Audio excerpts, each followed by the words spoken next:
I just want to tell you a little story for about 4 minutes and 37 seconds, which is, if you look down Covent Garden at Seven Dials, there's a monument in the middle, and if you look up, there's an apartment. It looks like a giant glass arrow. And that was my apartment where I was living there, and I looked down the street, and there was this derelict hospital, which was actually, really, it had been derelict for 8 years, and I just kept seeing it deteriorating. So one day, this friend of mine, Paul Allen, was in my apartment, and he was always asking me, hey, should we do something together? And I couldn't think what, apart from, I took him to Jamaica once, and we won't go into that.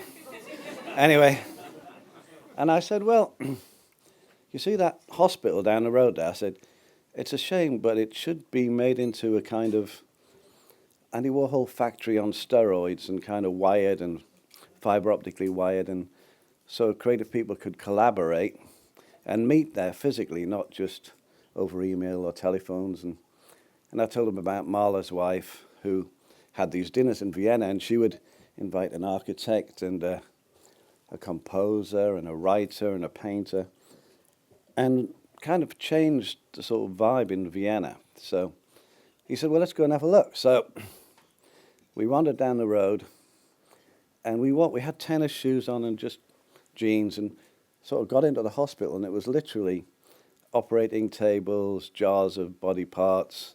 It was just insane. It just as if people had just ran out. And there was, ceilings had collapsed, and we were walking on beams and rafters like this, just the two of us. And we were looking around this awful place, and we both went, yeah. Anybody else would have went, what the fuck? But what was really scary is, after all the planning, getting the building, and then they sent in people to start fixing it up.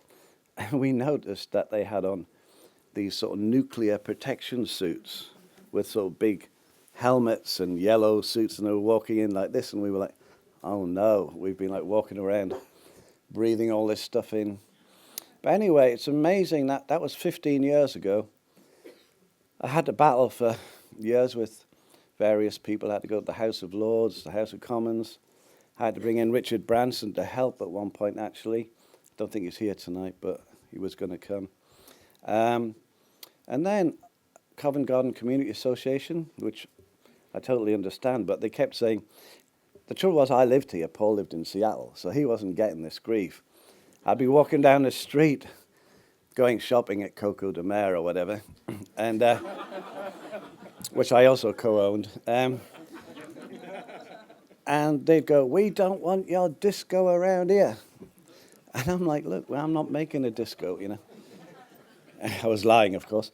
But anyway, it's, for me, sort of a mini miracle that we got through all the hurdles, and, with all the people helping. Sue Walters. Is Sue sick still, or is she here? Sick? Well, there's been a lot of people involved, and to get through, even to the point where you're allowed to sell alcohol, you know what it's like, and having a restaurant's sort of the worst nightmare in the world, but to have a restaurant, a TV recording studio, performance spaces, Martini bar, Bellini bar, and all that kind of stuff, it really is a nightmare. And one of the complicated things is when we wanted to put the hotel suites in, which was really, the third floor had to be redone. And I insisted to have a trolley come on the third floor at about 7 o'clock or 7:30. And my suite's on the third floor, and obviously I missed that time, so she arrived with the trolley here. But it's instant martinis served between 7 and 7:30, which I think is a very gracious, noble thing to do, You know what I mean? It's like, in fact, I think it was the Queen Mother that used to look out the window, and with her man standing next to her, she used to go, is it about that time? And I have a tiny bit of vermouth in and out, thank you.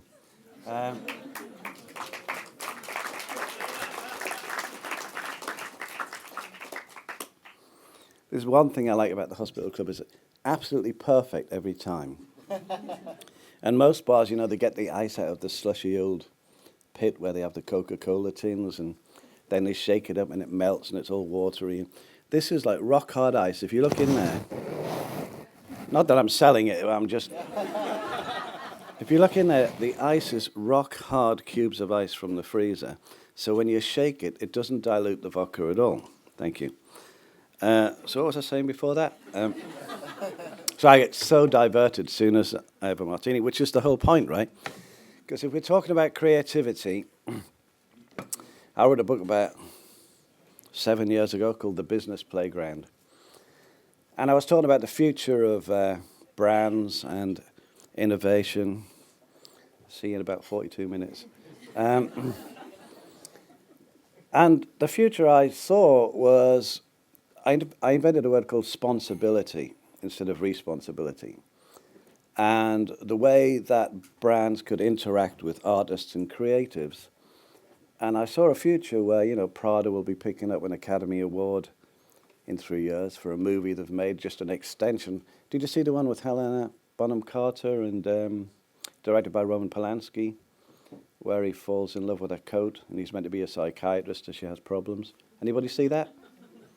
It's one of the best kept secrets, but you know, you can see it coming, right? Because really the most brilliant way to influence society is to connect great creativity and artists with money and get the way that people perceive what's happening in the world, or the way they perceive a brand, is literally what's put in front of them. The brand is only the perception of the way people see it. So the more sort of connectivity and collaborations that go on between artists, brands, agencies, marketing people, the better it is. And to get round to the martini again, when you have like a moment where you just can't think of an idea, can't think straight, and you know, you're sitting in the office or whatever, I always find there's two things you can do. You can go walking around on a park, a rowing boat or whatever, or have a trolley come in to the meeting with really not very big martinis, just small, and then only drink half of it and carry on the meeting. And I've done this many times, and in songwriting sessions. Annie and I actually at the time would stop and have tequila, but it worked just the same. And I advise everybody tonight, you know, congratulate everybody. I advise everybody to have a great time and celebrate all these great artists and marketeers and everybody who've won awards. And I want to thank you all for coming. And on that, I rest my case. I leave the rest to the defense. Thank you. Cheers.